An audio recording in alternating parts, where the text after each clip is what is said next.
women. Unpleasant feminist truth about borderline personality disorder. Posted on December 26, 2014 by Heretic. Quote from Female Supremacist. BPD, aka borderline personality syndrome, is a classic example of the sexism on which the psychiatric industry is founded. The vast majority of those diagnosed with BPD are women. The social stigma surrounding those diagnosed with BPD is huge. Although there's no evidence that people with BPD are any more violent than any other person with their other social defining characteristics, they are spoken of as though they are horrific time bombs about to go off at any time on a horrific rampage. In fact, the only person a woman diagnosed with BPD typically harms is herself. Men who are infrequently diagnosed with BPD can be violent, as men are violent in all times, places, cultures, and creeds. Virtually all women diagnosed with BPD are survivors of childhood abuse and are also dual diagnosed with PTSD. Do they not then, in fact, simply have PTSD and display gender-specific ways of displaying those symptoms? I was not the first to note this dynamic. And she links to 2 websites, which I'm going to read later. The article also brings up another problematic point with the BPD diagnosis: frantic attempts to avoid abandonment.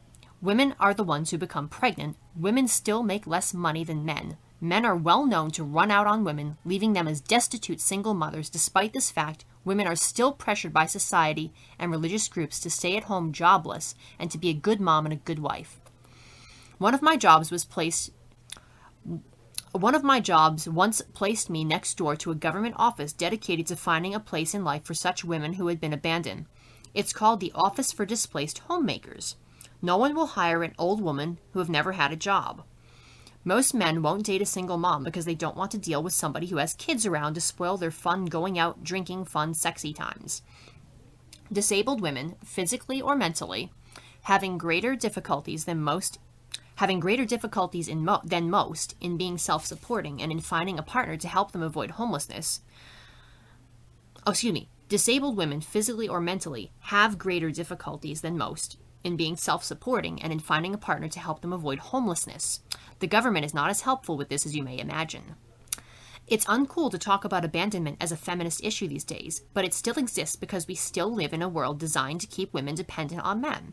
Women diagnosed with BPD may often be helpless in other ways and anxious to avoid being summarily dumped by an inattentive male partner. This perfectly logical fear is then labeled an illness symptom.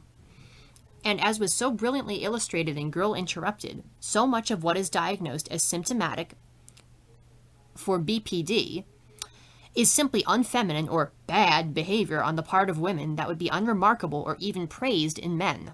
Sleeping around, being loud, standing up for a cause. In psychiatric terms, for a woman, that's wanton promiscuity, poor social skills, and inappropriate anger towards authority figures. Shit, we're all crazy. How dare we stand up for anything? Better get back to our knitting. Close quote. Knitting.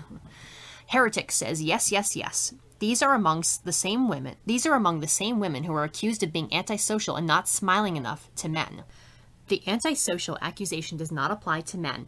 It's considered normal for them to not smile, to not talk, or even to be emotional or have empathy.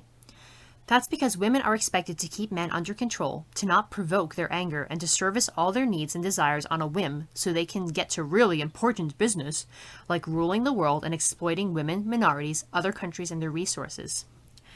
Update. I agree with Bessel van der Kolk to replace BPD with CPTSD in the DSM. Comments. Meep says, yeah, that's really good. As if trying to avoid abandonment is crazy. Abandonment sucks. Even if you're not dependent, it hurts. Trying to avoid pain and loss is a symptom of mental illness?